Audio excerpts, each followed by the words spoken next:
Hello, good morning.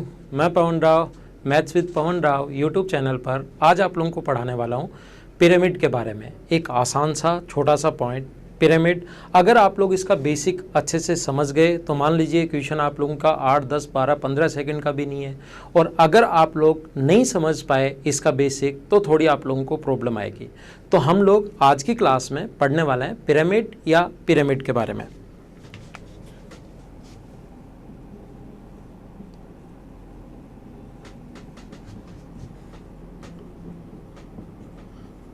सबसे पहली बात कि पिरामिड होता क्या है। हमें सबसे पहला जो पॉइंट हमें पता होना चाहिए कि पिरामिड होता क्या है। देखो, ऐसी कोई भी आकृति जिसका ये 3D का डायग्राम है, ये आप लोगों को पता होगा। ये सारी चीज़ें मैं आप लोगों को पहले ही बता चुका हूँ। 2D और 3D के बारे में मैंने आपको बताया था। 3D का डायग्राम है ये। अगर आपके पास कोई भी ऐसी आकृति जिसके नीचे एक बेस होगा, नीचे एक तो बेस होगा और ऊपर जितने भी फलक या फेस ट्रायंगल जैसे अगर हैं तो उसको हम लोग बोलेंगे पिरामिड। पिरामिड ऐसी कोई भी आकृति जिसके नीचे एक बेस होगा और ऊपर जितनी भी जो फलक हैं उसके जो फेस हैं, क्योंकि सबसे पहले हमें पता तो होना चाहिए तभी तो हम लोग समझ पाएंगे। इसको मैं अच्छे से समझा दूंगा, आपको कोई भी प्रॉब्लम नहीं आएगी, इसमें कोई भी दिक्कत नहीं आएगी। बस थोड़ा सा आप लोग 3D में सोचना जिससे आप लोग आसानी से समझ पाओ। कैसे, क्या बोला है मैंने, एक बेस होना चाहिए इस प्रकार से। ये ट्रायंगल है AB और C। एक तो बेस होना चाहिए और ऊपर जितनी भी फलक या जितने भी फेस एक ट्रायंगल जैसे हैं, ये अपने पास 3D की आकृति है इस प्रकार से। इसको हम लोग बोलते हैं पिरामिड। ऐसा किस प्रकार से, अगर 2D में आप लोग देखोगे इस प्रकार से A, B और C, और यहाँ पर अपने पास इसकी हाइट है, ये मार्कर जैसे हाइट आकर मिलेगी इसके बीच में, यहाँ पर ये इसकी हाइट h है मान लीजिए, तो अपने पास ये हाइट इसकी यहाँ पर h है। और अगर हम लोग E से A को, इस पॉइंट से A को, E से B को और E से अगर C को मिला दें तो ये एक अपने पास पिरामिड बनेगा। एक अपने पास पिरामिड जिसका बेस एक ट्रायंगल है। ऐसा भी हो सकता है, पिरामिड का मतलब मैंने समझाया एक बेस होगा, जरूरी नहीं बेस इक्विलेटरल ट्रायंगल ही हो या कोई सा भी स्केलन ट्रायंगल हो, बेस कुछ भी हो सकता है। ऐसी भी आकृति आ सकती है। ये भी एक टाइप का पिरामिड ही है कि बेस एक स्क्वायर हो। बेस अगर अपने पास एक स्क्वायर होगा, यहां पर इस प्रकार से मान लीजिए A, B, C और D, ये एक स्क्वायर है और यहाँ पर इसके हाइट यहाँ पर आकर मिलेगी इस प्रकार से, जहाँ दोनों डायगोनल्स एक दूसरे को इंटरसेक्ट कर रहे हैं। और इस पॉइंट से यहाँ पर इसको मिला दिया जाए, इस पॉइंट से इसको मिला दिया जाए, इस पॉइंट से इसको मिला दिया जाए और इस पॉइंट से इसको अगर मिला दिया जाए तो ये अपने पास एक पिरामिड बनेगा जिसका बेस एक स्क्वायर है। ध्यान रखना, पिरामिड ऐसी कोई भी आकृति हो सकती है, उसका बेस एक रेक्टेंगल भी हो सकता है। एक तो बेस होगा और बाकी जितनी भी फलक देखो, EAB देख लो, EBC देख लो, EDC देख लो या EDA देख लो, ये अपने पास ट्रायंगल जैसी होंगी। ऐसा भी हो सकता है कि बेस एक रेक्टेंगल हो। सबसे पहले मैं आपको समझा रहा हूँ कि पिरामिड होता क्या है। ऐसा भी हो सकता है ये अपने पास L हो, ये अपने पास B हो और ये अपने पास एक पिरामिड, ये अपने पास पॉइंट E है। यहाँ से E से इस रेक्टेंगल जो बेस है A, B, C और D, इसको हम लोग बोलते हैं E, A, B। इसका एक फेस ऊपर वाला जो ट्रायंगल जैसा है, एक इधर वाला है EBC, ऐसे ही पीछे की तरफ है। आप लोगों को अगर मैं अच्छे से समझाना चाहूँ, वापस अगर बताऊँ, तो अपने पास एक पॉइंट आप लोग ध्यान रखना। अगर बेस अपने पास, अच्छा क्वेश्चन अगर आया है SSC में, तो बेस या तो इक्विलेटरल ट्रायंगल देगा, समबाहु त्रिभुज देगा, या अपने पास स्क्वायर दे सकता है, या अपने पास हेक्सागन दे सकता है। इसको भी हम लोग पिरामिड ही बोलेंगे। ओनली मैं बेस बना रहा हूँ, ओनली मैं बेस बनाऊँ इस प्रकार से A, B, C, D, E और F, ये एक हेक्सागन है। इसके यहाँ पर अपने पास इस प्रकार से इस पॉइंट को O मान लीजिए और यहाँ से यहाँ तक ये मान लो इसकी हाइट है, और ये ऊपर वाला मार्कर का जो ऊपर वाला पॉइंट है ये E है। E से D को, E से C को, E से B को ऐसे मिला दिया जाए तो ये अपने पास एक पिरामिड बन जाएगा। तो बेस कुछ भी हो सकता है, हेक्सागन हो सकता है, ऑक्टागन हो सकता है, डेकागन हो सकता है, 6 भुजाओं वाली आकृति, 8 भुजाओं वाली आकृति, रेक्टेंगल, बेस कुछ भी हो सकता है। ये आप लोग ध्यान रखना। लेकिन SSC कभी भी अगर इंपॉर्टेंट क्वेश्चन बनाएगा तो बेस या तो इक्विलेटरल ट्रायंगल आ सकता है, या स्क्वायर आ सकता है, या हेक्सागन आ सकता है, या अपने पास रेक्टेंगल आ सकता है। ये 4 ही बेस आएंगे अगर अच्छा क्वेश्चन बनाया तो। बाकी बेस तो पेंटागन भी आ सकता है, लेकिन ऐसी कोई आकृति अगर आ गई इसका मतलब मान लेना वो क्वेश्चन एकदम आसान होगा। ध्यान दीजिए। अब आप लोग कोशिश करना समझने की, और अब हम लोग थोड़ा मैंने बेसिक आपको बताया, थोड़ा आइडिया दिया इसके बारे में, अब आपको थोड़ा सा सही नॉलेज होगा। यहाँ पर देखिए इस प्रकार से एक इक्विलेटरल ट्रायंगल है, ये ए बी और सी एक इक्विलेटरल ट्रायंगल है। अब मैं यहाँ से थोड़ी सी इंपॉर्टेंट चीज़ें की शुरुआत कर रहा हूँ। पहले थोड़ा सा इंट्रो किया इसके बारे में, अब मैं थोड़ा बेसिक आप लोगों को पढ़ा रहा हूँ, ध्यान देना। ये अपने पास ABC एक इक्विलेटरल ट्रायंगल है, और ध्यान रखना E से A तक, E से B तक और E से C तक जो होती है वो उसकी होती है स्लांट एज। और ये जो यहाँ से इसके मिड पॉइंट पर, यहाँ से इसके मिड पॉइंट पर आकर मिले, इसके फॉर्मूले क्या होंगे वो मैं आप लोगों को समझा दूंगा, उसके आप टेंशन मत लेना, इसका बेसिक समझिए। जब तक पिरामिड का बेसिक आप लोग नहीं समझोगे, ध्यान रखना क्वेश्चन नहीं कर सकते, तो इसका आप लोग बेसिक समझने की कोशिश करना। ये अपने पास जो मिड पॉइंट पर आकर मिले, बेस में एक इक्विलेटरल ट्रायंगल अगर लेकर चलो, ये जो अपने पास मिड पॉइंट पर अगर आकर मिले तो इसको बोलते हैं इसकी स्लांट एज। और ये जो बीच में अपने पास, जिसको अगर हम लोग रेड मार्कर से अगर देखें, ये बीच में अगर आकर मिले ऊपर से, अगर इक्विलेटरल ट्रायंगल अगर हुआ तो ये हमेशा और हमेशा इसके ग्रेविटी सेंटर जी पर आकर मिलेगा। सबसे पहले आज की क्लास में मैं आप लोगों को बताने वाला हूं बेस अगर एक इक्विलेटरल ट्रायंगल हुआ तो। नेक्स्ट लेसन में मैं आप लोगों को पढ़ाऊंगा कि बेस अगर स्क्वायर होगा तो कैसे बनेगा, फिर बेस हेक्सागन हुआ तो कैसे बनेगा, और फिर बेस रेक्टेंगल होगा तो अपने पास पिरामिड कैसे बनेगा। वो चीज़ें मैं आप लोगों को समझाऊंगा। लेकिन पहले सबसे इन चार में से भी जो सबसे बेस्ट क्वेश्चन बनता है वो इक्विलेटरल ट्रायंगल के लिए बनता है। तो मैं कुछ बेसिक समझाता हूँ आप लोगों को, और फिर उस पर बेस्ड कुछ क्वेश्चन करवाता हूँ ताकि आपकी थ्योरी क्लियर हो। ध्यान रखना, ई से ए तक, ई से बी, ई से ए तक, ई से बी तक और ई से सी तक, ये अपने पास है इसकी स्लांट एज।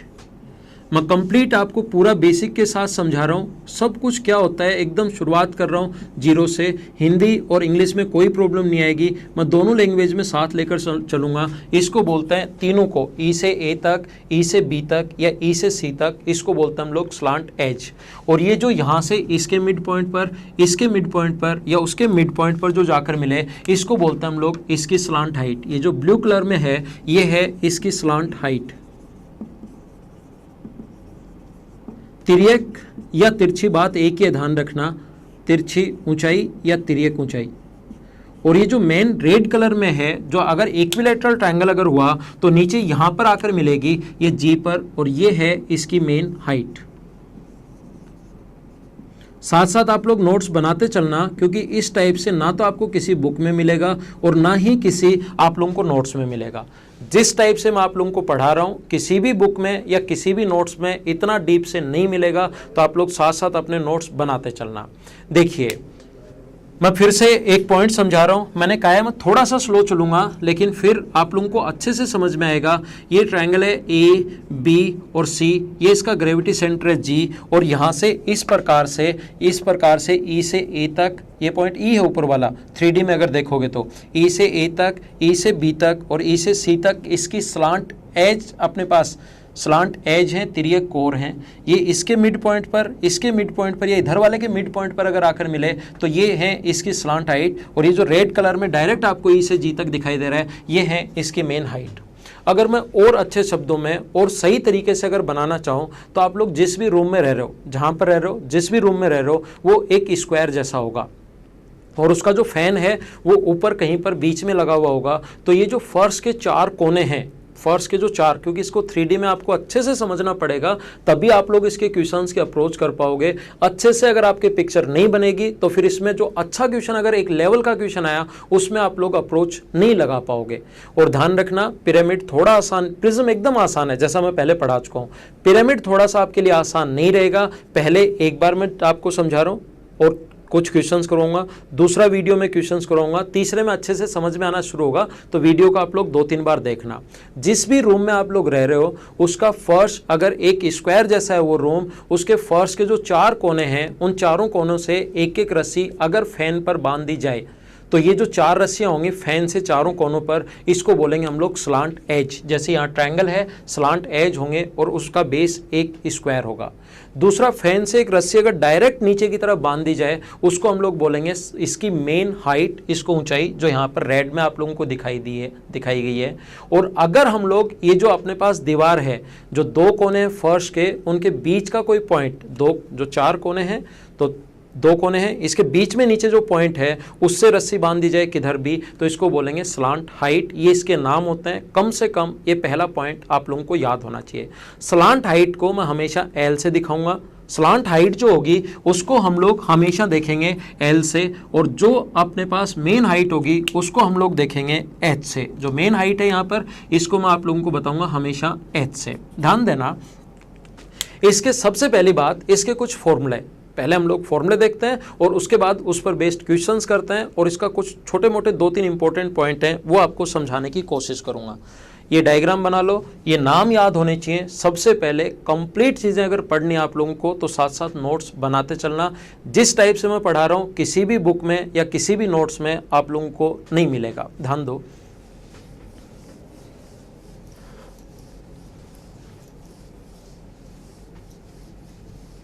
देखिए फिर से समझाता हूं, एक बार मैं डायग्राम बनाता हूं, साथ साथ पिछले वाली चीजें बोलते चलूंगा। जैसे ही डायग्राम क्लियर होगा मैं नेक्स्ट पॉइंट आप लोगों को समझाऊंगा। एक अपने पास ट्रायंगल है, मैं एक बार समझा रहा हूं। अगर बेस एक ट्रायंगल आ जाए तो एक अपने पास ट्रायंगल है ए, बी और सी। कुछ लोग इसके फॉर्मूले याद कर लेते हैं, कुछ लोग क्या करते हैं, इसके फॉर्मूले याद कर लेते हैं कि रट लेता हूं फॉर्मूले, और फिर क्वेश्चन अगर डायरेक्ट आ गया, किस्मत अच्छी हुई, डायरेक्ट क्वेश्चन आ गया तो आराम से कर लोगे। किस्मत खराब, लेकिन हमेशा अच्छी तो होती है नहीं, तो फिर क्वेश्चन अच्छे लेवल का भी आ सकता है। देखो ये जो मैंने थोड़ी देर पहले ब्लू कलर में दिखाया था आप लोगों के लिए, ये है इसकी स्लांट हाइट, यहां से ये एल। तो ध्यान रखना ये ए है, ये बी है, और ये पीछे वाली साइड अगर सी है। बेस की बात कर रहा हूँ, बेस एक ट्रायंगल है ए बी सी, ये वाली साइड ए, ये वाली साइड बी और ये वाली साइड सी। तो ध्यान रखना ये जो अपने पास इधर वाला पृष्ठ है, ये वाला पृष्ठ कौन सा, ई बी सी, ये जो अगर बेस इक्विलेटरल ट्रायंगल अगर है या बेस एक ट्रायंगल अगर है तो इसके 3 फेस होंगे। ऊपर जो है 3 फलक होंगी, 3 फेस होंगी। एक तो ये ई बी सी होगा, एक ये इधर वाला होगा ई सी ए, एक जो फेस होगा अपने पास ये वाला होगा, और एक पीछे की तरफ होगा जो उसको ब्लैक मान लो पीछे। ये जो ब्लू कलर में इधर वाला, इसका जो क्षेत्रफल होगा वो अपने पास, इसका जो क्षेत्रफल होगा वो होगा हाफ इंटू ए इंटू एल, हाफ इंटू ए इंटू एल, प्लस ये जो अपने पास ऊपर वाला जो है यहां से यहां तक इधर वाला ई सी ए, इसका क्षेत्रफल होगा half into B into L, और पीछे वाले का जो क्षेत्रफल होगा, पीछे जो ई बी सी, जो पीछे बैक साइड बचा, 2 ब्लू और रेड दिखाई दे रहे हैं, एक बैक साइड जो फलक बचेगा ट्रायंगल जैसा, और ट्रायंगल के एरिया का formula half into base into height. Base और हाइट एल है, उसका भी base half into base into height C into L. मुझे बताइए तीनों जगह से क्या अपने पास हाफ कॉमन आ रहा है क्या? तो अंदर बचेगा ए प्लस बी प्लस सी, और आपके दिमाग में जहां बैठे हो ये भी आया होगा कि सर एल भी कॉमन आ रहा है। तो ये अपने पास मुझे बताइए ए प्लस बी प्लस सी क्या बेस का पेरीमीटर, आधार का परिमाप ही है क्या? अगर यहाँ बेस एक स्क्वायर होता, मतलब नीचे 4 साइड अगर होती, ए बी सी डी, नीचे 4 साइड होती तो यहाँ पर 4 फेस होते, फिर हाफ डी इंटू एल होता, तो फिर आ जाता A plus B plus C plus D. नीचे 5 साइड होती तो A plus B plus C plus D, 6 side होती तो ई तक आ जाता। तो क्या हम लोग, हमें नहीं पता बेस क्या आने वाला है, तो ए बी सी आधार का परिमाप है। डी तक होता तो A plus B plus C plus D होता, तो वो भी आधार का परिमाप होता। तो ये जो ऊपर वाले 3 फलक हैं, जो 3 फेस जो हैं, या स्क्वायर होगा तो ऊपर 4 फेस होंगे, अगर हेक्सागन होगा तो ऊपर 6 फलक होंगी। ये जो अपने पास है इसको बोलते हैं हम लोग लेटरल सरफेस एरिया, इसका पार्श्व पृष्ठ क्षेत्रफल, इसको हम लोग बोलते हैं लेटरल सरफेस एरिया, पार्श्व पृष्ठ क्षेत्रफल। जैसे मैंने आप लोगों को सिलेंडर पढ़ाया था, और सिलेंडर में मैंने आप लोगों को कहा था कि अपने पास सिलेंडर का जो अपने पास कर्ड सरफेस एरिया था, सिलेंडर को मैंने पूरा मोड़कर आप लोगों को दिखाया था, याद होगा। ध्यान रखना उसमें जो लेटरल सरफेस एरिया, उसमें जो हम लोग कर्ड सरफेस एरिया बोल रहे थे, वक्र पृष्ठ क्षेत्रफल बोल रहे थे, वहाँ यहाँ नाम होकर चेंज होकर लेटरल सरफेस एरिया पार्श्व पृष्ठ क्षेत्रफल हो जाता है, और उसको लिखते हैं हम लोग 1/2 पेरीमीटर ऑफ बेस, क्योंकि हमें नहीं पता कि बेस क्या आने वाला है। पेरीमीटर ऑफ बेस डायग्राम में हटा देता हूं, डायग्राम आप लोगों ने बना लिया होगा। पेरीमीटर ऑफ बेस इनटू इसकी स्लांट हाइट, एल जो है यहां पर मैं थोड़ी देर पहले बता चुका हूं, एल जो है वो है इसकी स्लांट हाइट। दोनों लैंग्वेज में मैं साथ लेकर चलूंगा, कोई प्रॉब्लम नहीं आएगी। हिंदी मीडियम वाले लिख लेना 1/2 आधार का परिमाप इनटू तिर्यक ऊंचाई, ये फॉर्मूला होता है लेटरल सरफेस एरिया का पार्श्व पृष्ठ क्षेत्रफल का। अगर हमें टोटल सरफेस एरिया निकालना है, कुल पृष्ठीय क्षेत्रफल निकालना है, टोटल सरफेस एरिया का जो फॉर्मूला होगा कुल पृष्ठीय क्षेत्रफल, लेटरल सरफेस एरिया या टोटल सरफेस एरिया। मुझे बताइए इसमें कितने फेस हैं। अगर बेस एक इक्विलेटरल ट्रायंगल है तो मुझे बताओ कितने बेस हैं। एक तो ऊपर की तरफ 3 बेस, 3 फलक हैं, फेस हैं, और नीचे की तरफ एक बेस है। अगर बेस नीचे एक स्क्वायर होगा तो ऊपर 4 तो फलक होंगे, फेस होंगे उसके ऊपर 4, नीचे एक अपने पास आधार यहाँ पर एक ही है। जैसे प्रिज्म में आधार 2 थे, एक तो नीचे था एक ऊपर था, यहाँ पर सिर्फ एक आधार है। तो अगर ऊपर वाले 3 फलक के क्षेत्रफल में अगर LSA में जो लेटरल सरफेस एरिया अभी भी आप लोगों ने निकाला है, अगर लेटरल सरफेस एरिया में हम लोग area of base, lateral surface area में अगर हम लोग एरिया ऑफ बेस ऐड कर दें तो अपने पास टोटल सरफेस एरिया आ जाएगा। हिंदी मीडियम वाले लिख लेना पार्श्व पृष्ठ क्षेत्रफल प्लस आधार का क्षेत्रफल, एरिया ऑफ बेस अपने पास प्लस LSA, तो ये अपने पास आ जाएगा इसका कुल पृष्ठीय क्षेत्रफल, टोटल सरफेस एरिया। ये चीज़ें आप लोगों ने लिख ली होंगी, बोर्ड पर थोड़ी सी जगह कम है तो मैं इनको मिटा देता हूँ, यहाँ से हटा देता हूँ। मार्क डस्टर यूज करता है।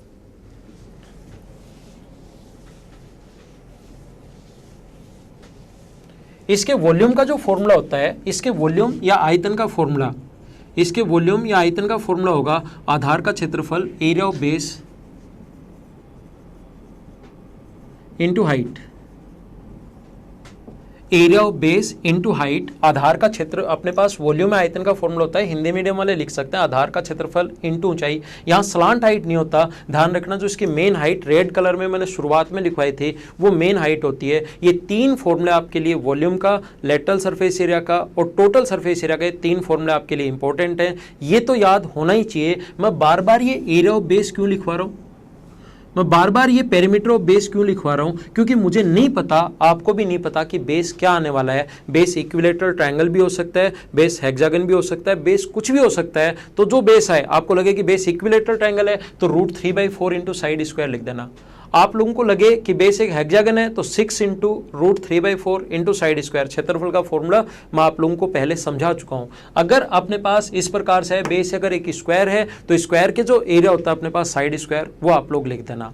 अब बेस अगर एक इक्विलेटरल ट्रायंगल अगर आ गया तो उससे रिलेटेड अपने पास 2 इंपॉर्टेंट फॉर्मूले हैं, वो दोनों अगर आपके माइंड में फिट हैं, सही समझ में आ रहे हैं, तो आप लोग इक्विलेटरल ट्रायंगल का कोई भी क्वेश्चन कर पाओगे। वो अगर नहीं समझ में आएगा तो फिर आप लोगों को थोड़ी प्रॉब्लम आनी है। उनको समझिए, समझाता हूं, देखो।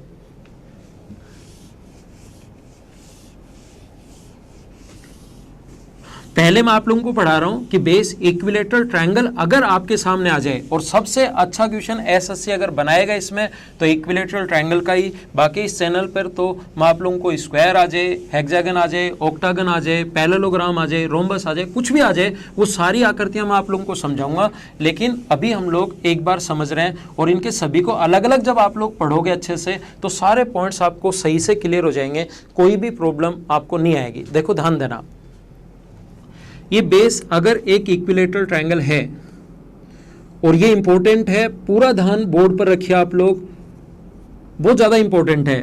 इस प्रकार से ये कोई पॉइंट E है, यहां से E से B को, E से A को या E से C को मिला दिया जाए तो बताओ इनका क्या नाम होता है। मैं कम से कम 4 या 5 बार आप लोगों को बता चुका हूं, तो अब आपके नाम याद होना शुरू हो जाना चाहिए। जैसे मैं बोलता हूं इनका क्या नाम होता है, तो जहां भी आप लोग वीडियो देख रहे हो, जहां भी आप लोग बैठे हो, आपके आवाज़ आनी चाहिए कि सर ये स्लांट एज होगा।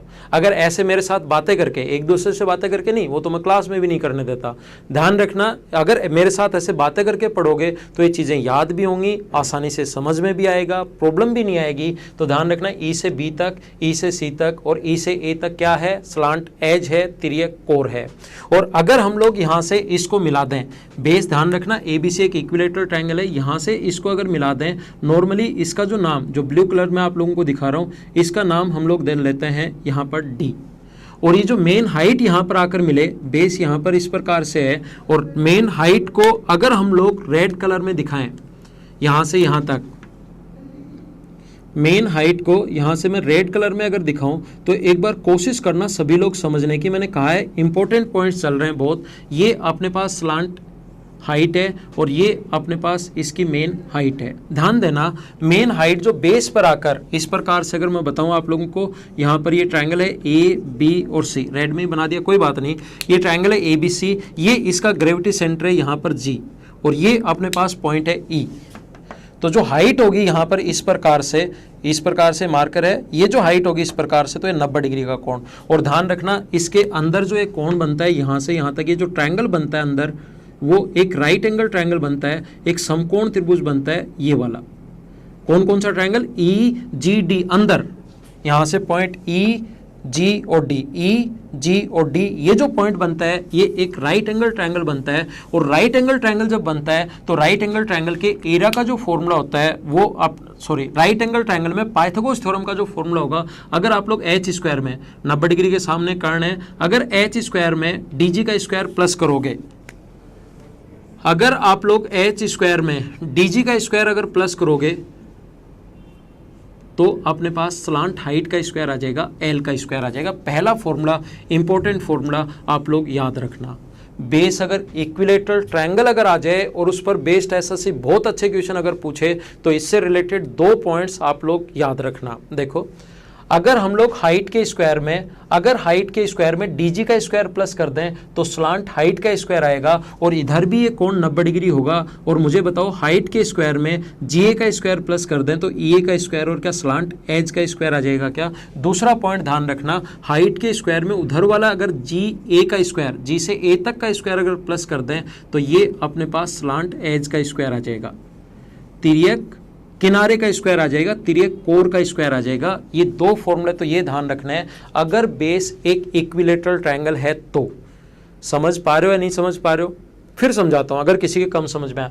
ये इधर कोण 90 डिग्री बनता है, ये कोण 90 है, तो डीजी के स्क्वायर में एच का स्क्वायर प्लस करोगे तो एल स्क्वायर, और अगर एच स्क्वायर में जीए का स्क्वायर प्लस करोगे तो स्लांट एच का स्क्वायर आ जाएगा। ये आप लोग ध्यान रखना, पहला पॉइंट।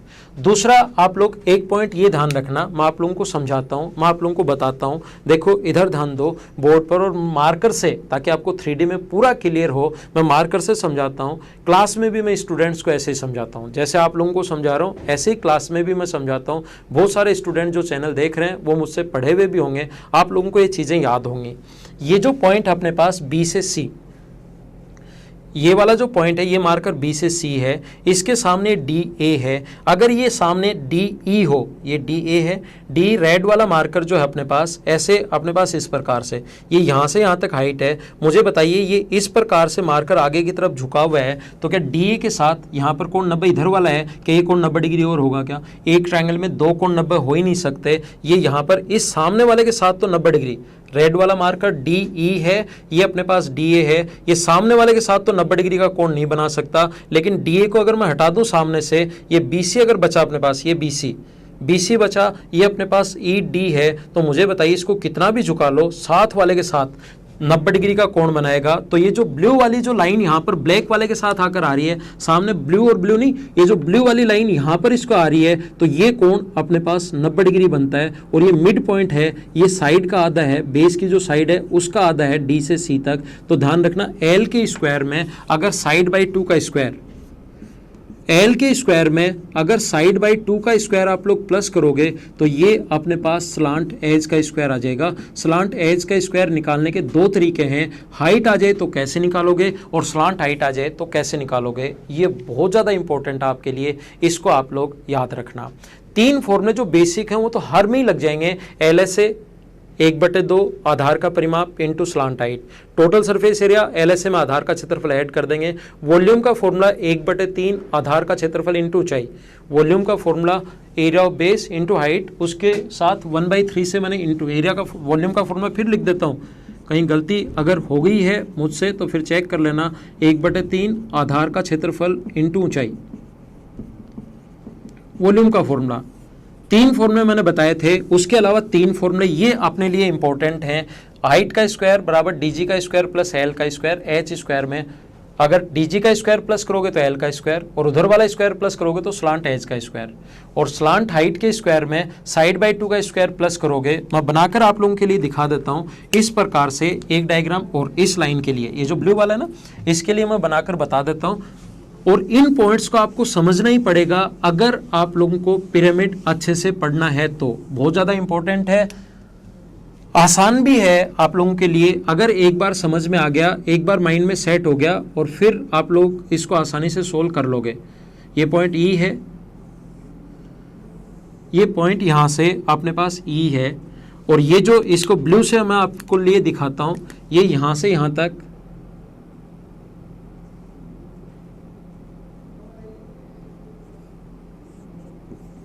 ये साइड बाय 2। तो ध्यान रखना, स्लांट हाइट जो आकर मिलती है अपने साथ वाले के साथ हमेशा 90 डिग्री का कोण बनाता है। तो इधर भी ये कोण जो होता है वो 90 डिग्री का कोण होता है।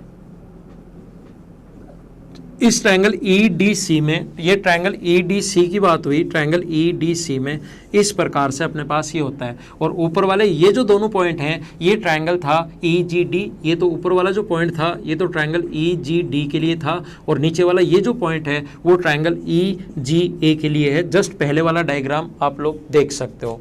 एक चीज़ ध्यान रखना आप लोग, ये मैंने समझा दिया है, मैं यहाँ से इसको हटा रहा हूँ।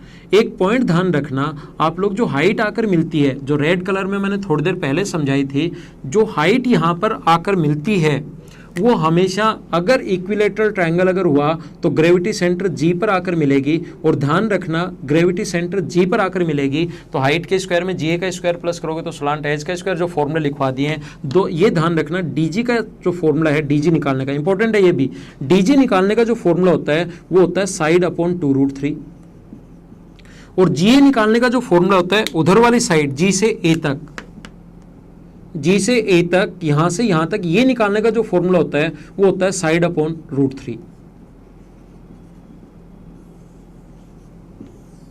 क्यों? ध्यान रखना, इक्विलेटरल ट्रायंगल में, समबाहु त्रिभुज में वही तो ग्रेविटी सेंटर होता है। ये मैं आपको ज्योमेट्री में पढ़ा चुका हूँ। ये वीडियो देखने से पहले मेरे जो ज्योमेट्री के वीडियो हैं उनको कंप्लीट देखिए, उनसे बहुत सारी चीज़ें आपको खुद ही समझ में आएंगी। इक्विलेटरल ट्रायंगल में बेस में यही तो इन सेंटर होगा, यही ग्रेविटी सेंटर होगा, यही सेंटर, सारी चीज़ें एक ही होते हैं, चारों सेंटर एक ही जगह होते हैं, ऐसा मैंने लिखवाया है। तो चारों सेंटर्स अगर एक ही जगह होते हैं तो यहाँ से अंदर से सर्किल खींच सकते हैं, तो इन सेंटर भी यही है। तो अंतःवृत्त की त्रिज्या का फॉर्मूला मैं ट्रायंगल में आप लोगों को पढ़ा चुका हूँ। अंतःवृत्त की त्रिज्या का फॉर्मूला होता है साइड अपॉन 2√3, और बाह्य वृत्त की त्रिज्या का फॉर्मूला होता है साइड अपॉन √3। तो आइए इस पर बेस्ड मैंने आपको बेसिक समझाया पूरा का पूरा, और इस बेसिक को आगे वाले क्वेश्चंस करने से पहले इन बेसिक को शुरुआत से एक बार वापस देखिए, 1 बार 2 बार 3 बार 4 बार इनको आप लोग वापस देखिए, जिससे आप लोगों को अच्छे से समझ में आए। तो आइए इसके बाद हम लोग कुछ इस पर बेस्ड क्वेश्चंस करते हैं, ताकि आपकी थ्योरी जो मैंने पढ़ाई है वो कंप्लीट हो। कैसे? ध्यान दीजिए।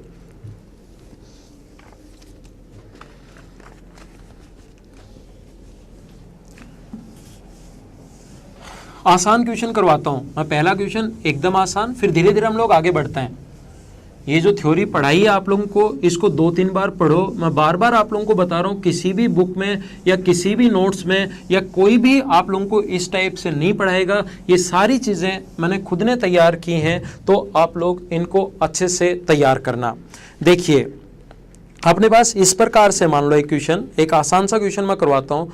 एक लंब पिरामिड का आधार, एक अपने पास पिरामिड है जिसका बेस है एक इक्विलेटरल ट्रायंगल, जिसकी अपने पास बेस की भुजाएं 6 दी हुई हैं, और इसका वॉल्यूम फाइंड आउट कीजिए अगर हाइट 12 है तो। आसान सा क्वेश्चन, एकदम आसान, मैं आप लोगों को समझा रहा हूँ इस प्रकार से। देखिए आप लोग, इस प्रकार से इसने कहा है कि बेस अपने पास एक इक्विलेटरल ट्रायंगल है। मैं आसान समझा रहा हूँ, फिर धीरे धीरे हम लोग आगे बढ़ेंगे। बेस एक इक्विलेटरल ट्रायंगल है, यहाँ से यहाँ तक इसकी बेस की साइड दी हुई है 12, और इसने जो इसकी मेन हाइट, स्लांट हाइट की बात नहीं कर रहा, मेन हाइट जो इसने दी हुई है, ऊंचाई जो दी हुई है, मेन हाइट जो हम लोगों को दी हुई है वो दी हुई है यहाँ से यहाँ तक, जिसको हम लोग E से G तक, ये G पॉइंट, और ये अपने पास दिया हुआ है 6। एकदम आसान नॉर्मल सा क्वेश्चन मैं आपको करवा रहा हूँ ताकि थोड़ा थोड़ा आगे बढ़े हम लोग। क्योंकि शुरुआत हम लोग एकदम आसान से करते हैं। तो आधार 12 सेंटीमीटर भुजा का इक्विलेटरल ट्रायंगल है, हाइट दी हुई है, वॉल्यूम फाइंड आउट करना है। तो वॉल्यूम का जो फॉर्मूला होता है अपने पास, वॉल्यूम का फॉर्मूला होता है 1/3 आधार का क्षेत्रफल, इक्विलेटरल ट्रायंगल है √3/4 इंटू साइड स्क्वायर 12 का स्क्वायर 144 गुना कर देंगे 6 से। तो अपने पास 4 × 3 12, 12 से कट जाएगा 12 बार, और इसको अपने पास 72√3 सेंटीमीटर क्यूब ये अपने पास वॉल्यूम आ जाएगा। तो इस प्रकार से आसान क्वेश्चंस अपने सामने आते हैं। और क्वेश्चन मैं करवाता हूँ। तो देखिए एक आसान क्वेश्चन मैं और करवाता हूँ आप लोगों को, एकदम आसान सा क्वेश्चन। अपने पास इस प्रकार से दिया हुआ है, आधार की प्रत्येक भुजा की लंबाई 4 है और तिरछी ऊंचाई 5 है। स्लांट बेस एक इक्विलेटरल ट्रायंगल है, अभी क्वेश्चन में इक्विलेटरल ट्रायंगल के ही करवा रहा हूँ। बेस एक इक्विलेटरल ट्रायंगल है जो अपने पास 4 दिया हुआ है जिसकी साइड, और स्लांट हाइट 5 दी हुई है, और हम लोगों से वॉल्यूम पूछा गया है। देखो कोशिश करना समझने की। बेस एक इक्विलेटरल ट्रायंगल वाले ही क्वेश्चंस मैं आप लोगों के लिए करवा रहा हूँ। ए, बी और सी, बेस 5 है और अपने पास तिरछी जो ऊंचाई है वो मान लीजिए, बेस तो अपने पास दिया हुआ है 5, बेस दिया हुआ है 4, बेस हमें दिया हुआ है 4, और हमें तिरछी जो ऊंचाई दी हुई है वो दी हुई है 5 यहां से यहां तक, जिसको मैं बार बार ब्लू से दिखा रहा हूं, और इसका वॉल्यूम पूछा है। देखो मुझे ये बताइए, तिरछी ऊंचाई देने के बाद अगर आपसे लेटरल सरफेस एरिया पूछता तो क्या आप लोग कर लेते? क्या टोटल सरफेस एरिया पूछता, लेटरल सरफेस एरिया पूछता, आधार का परिमाप इंटू ऊंचाई 1/2 आधार का परिमाप इंटू ऊंचाई कर लेते क्या? टोटल सरफेस एरिया में आधार का क्षेत्रफल और ऐड कर देना। मैं वॉल्यूम अगर पूछ रहा हूं तो ध्यान रखना, वॉल्यूम के लिए हमेशा और हमेशा हाइट चाहिए, और हाइट निकालने के लिए डीजी चाहिए। वॉल्यूम का फॉर्मूला होता है, वॉल्यूम का जो फॉर्मूला होगा ये मैं समझा चुका हूं, 1/3 एरिया ऑफ बेस। एरिया क्या, बेस क्या है पहले ये चेक करना है, इक्विलेटरल ट्रायंगल, तो उसका फॉर्मूला होता है √3/4 इंटू साइड स्क्वायर 4 का स्क्वायर 16 इंटू मेन हाइट होता है, ध्यान रखना। और हमेशा याद रखना, कभी भी मेन हाइट अगर आपको निकालनी है तो आपको डीजी की जरूरत पड़ेगी।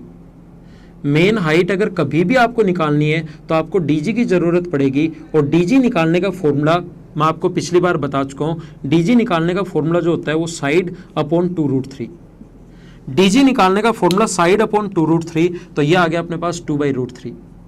और मुझे ये बताइए 5 के स्क्वायर में से डीजी का, दो फॉर्मूले पहले बेसिक में समझा चुका हूँ। 5 के स्क्वायर 25 में से माइनस करोगे इसका स्क्वायर 4/3, तो ये अपने पास आ जाएगा 75, तो 71/3। ये आप लोग हाइट की जगह जो आप लोग रख सकते हो, 4 से कट गया 4 बार, तो 1/3 इंटू √3 इंटू 4, और हाइट की जगह √71/√3 सोल्व कर लेंगे तो आंसर आ गया 4/3 इंटू √71, ये अपना आंसर है। तो हमेशा हमें जब भी वॉल्यूम चाहिएगा तो हाइट चाहिएगी, और हाइट अगर हम लोगों को फाइंड आउट करना है तो डीजी की जरूरत पड़ेगी, और डीजी निकालने का फॉर्मूला साइड अपॉन 2√3। क्वेश्चंस करने से पहले आप लोग बेसिक को 2 या 3 बार करो, जिससे आप लोगों को ज्यादा और आसानी से समझ में आए। एक क्वेश्चन और समझाता हूं।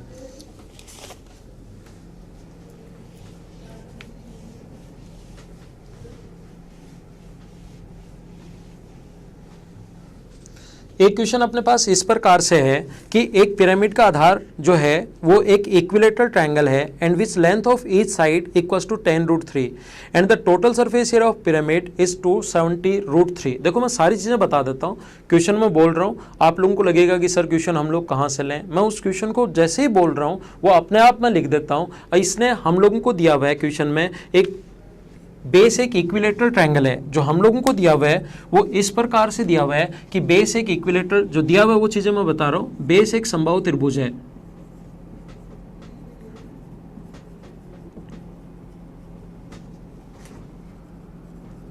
दूसरा दिया हुआ है इस इक्विलेटरल ट्रायंगल की साइड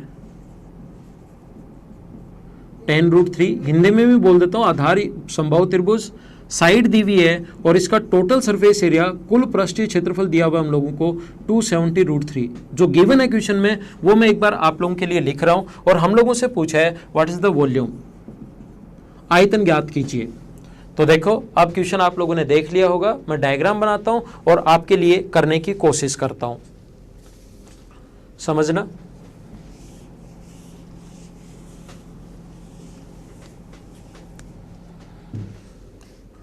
इस प्रकार से अपने पास A, बी सी जिसकी साइड दी हुई है 10√3। इस क्वेश्चन को समझना सभी लोग। टोटल सरफेस एरिया, ये इसकी स्लांट हाइट एल मान लीजिए। टोटल सरफेस एरिया दिया हुआ था तो हमेशा मेंसुरेशन में आपको पता होगा, इतने दिन हो गए मुझे पढ़ाते हुए, टोटल सरफेस एरिया के लिए जो भी दिया हुआ है, टोटल सरफेस एरिया दिया हुआ है तो फॉर्मूला भी टोटल सरफेस एरिया का ही हमें लगाना है। टोटल सरफेस एरिया का जो फॉर्मूला होगा अपने पास, टोटल सरफेस एरिया का डायरेक्ट फॉर्मूला लिख रहा हूं 1/2। टोटल सरफेस एरिया का फॉर्मूला 1/2, आधार का परिमाप 10 साइड है तो 10 × 10 × 10 10 30√3 इंटू स्लांट हाइट प्लस आधार का क्षेत्रफल। आधार का क्षेत्रफल इक्विलेटरल ट्रायंगल अगर है तो √3/4 इंटू साइड स्क्वायर।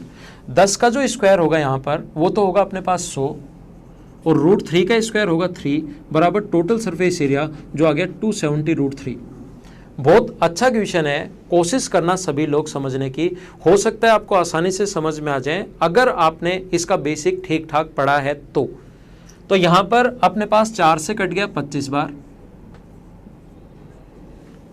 2 से कट गया 15 बार। सोल्व कर रहा हूं आपके लिए, आप लोग जैसे चाहो वैसे सोल्व कर लेना।